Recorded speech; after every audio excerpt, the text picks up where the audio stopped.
Assalamualaikum warahmatullahi wabarakatuh. Kembali lagi di channel YouTube aku. Untuk kalian yang baru bergabung, perkenalkan nama aku Aida. Aku mahasiswa Prodi PAUD di Universitas Islam Negeri Maulana Malik Ibrahim Malang.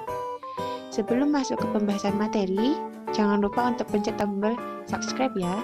Dan semoga channel ini bermanfaat untuk kedepannya.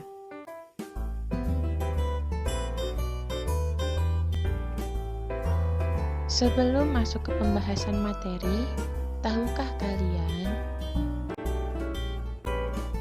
tepat pada tanggal 21 Februari diperingati sebagai Hari Bahasa Ibu Internasional? Hah? Emang iya? Gimana sejarahnya?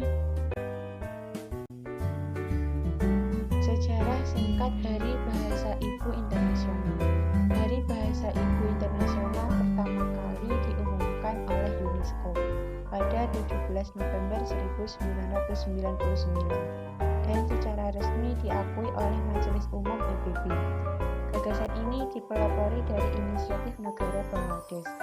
Pada tanggal 9 Januari 1998, ada seorang Bangli yang tinggal di Vancouver, Kanada.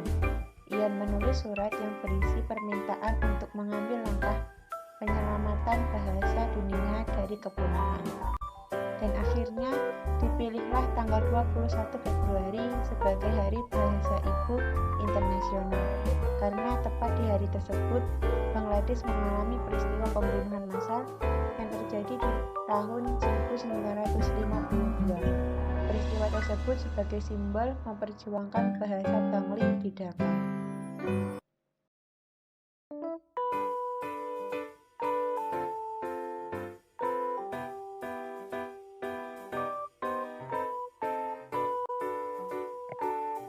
Karena materi hari ini tentang bahasa, kita akan membahasnya beserta struktur bahasanya. Kita lahir di negara majemuk yang penuh dengan keberagaman, baik agama, adat, ras, warna kulit, dan bahasa. Bahasa di Indonesia sangatlah banyak dan beragam. Dilansir dari cekaja.com, pada tahun 2020, bahasa di Indonesia bertambah menjadi 718, yang di awal berjumlah 700 saja. Bahasa-bahasa tersebut didapat dari 34 provinsi di Indonesia.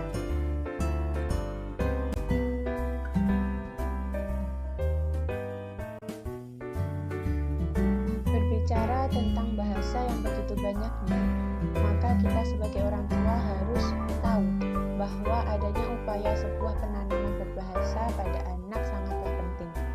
Sejak berusia kurang lebih 3 bulan, kemampuan anak dalam pendengaran akan mulai meningkat serta mampu menirukan suara yang didengarnya. Pada usia ini, anak juga cenderung hanya mengerti kata-kata yang familiar saja sebelum dia bisa mengatakan sepenuhnya. Hal ini disebut dengan istilah cooing. Cooing atau face reflexive atau vocalization merupakan perilaku spontan dari anak bayi untuk mengkomunikasikan kebutuhan dan perasaannya. Suara yang dilontarkan biasanya adalah suara vokal yang mencakup suku kata tunggal, seperti ah, o, atau e. Bahasa merupakan pernyataan pikiran seseorang dengan perantaraan onomata atau nama benda dan primata atau ucapan yang merupakan cermin dari ide seseorang dalam arus udara lewat mulut. Lantas, bagaimana struktur bahasa yang harus dipahami?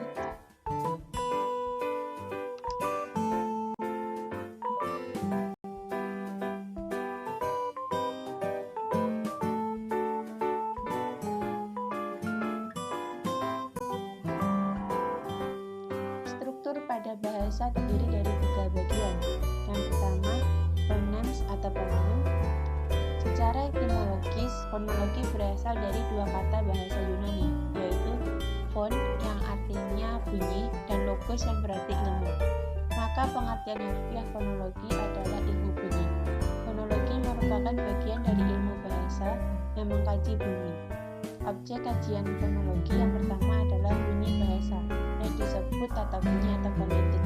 Dan yang kedua mengkaji fonem yang disebut tata fonem atau fonetik. Menurut Abdul Khair,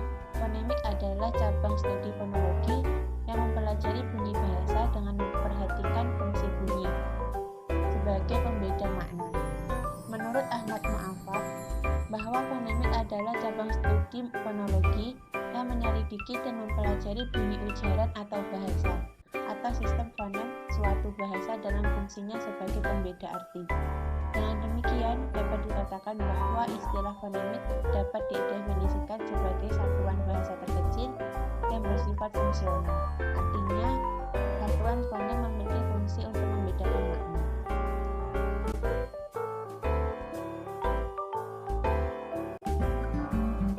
Struktur bahasa yang nomor 2 yakni morfem atau morfem. Morfem merupakan unit terkecil dari pembentukan kata dan memiliki makna. Morfem dapat berupa kata, prefiks atau awalan, dan sufiks atau akhiran, atau kombinasi antara keduanya.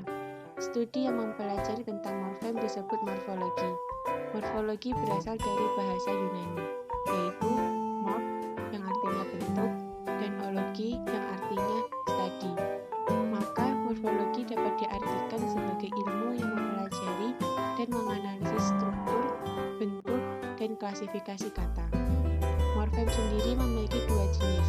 Yang pertama, morfem bebas, yang dapat berdiri sendiri menjadi kata tanpa harus terikat dengan morfem yang lain.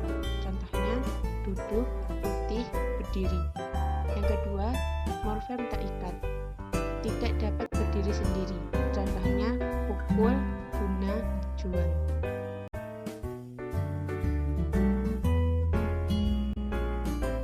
Struktur bahasa yang ketiga yakni sintaks atau sintaksis yang berasal dari bahasa Yunani, yaitu sun yang berarti dengan dan kata tatein yang berarti menempatkan. Etimologisnya berarti menempatkan kata bersama-sama menjadi kelompok kata atau kalimat. Ruang lingkup sintaksis meliputi frase, klausa, kalimat.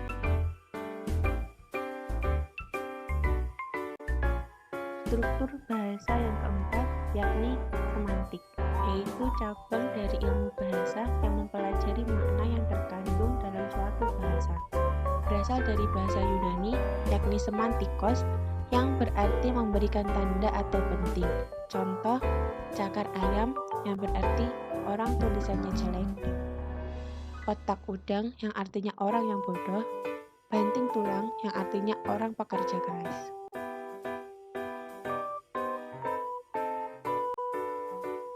Struktur bahasa yang kelima yakni pragmatik. Berasal dari bahasa Yunani yakni pragmatikos, artinya cocok untuk bertindak. Berasal dari kata pragma, artinya perbuatan atau tindakan, dan rasa artinya untuk melewati, berlatih, dan mencapai. Contohnya, saya izin ke belakang, wajahnya biasa saja, dia memiliki kemampuan berpikir di bawah rata-rata. Baik, sekian materi pada hari ini. Semoga bisa menambah wawasan kita tentang bahasa, terutama tentang sejarah adanya peringatan bahasa ibu dan struktur yang terdapat dalam bahasa.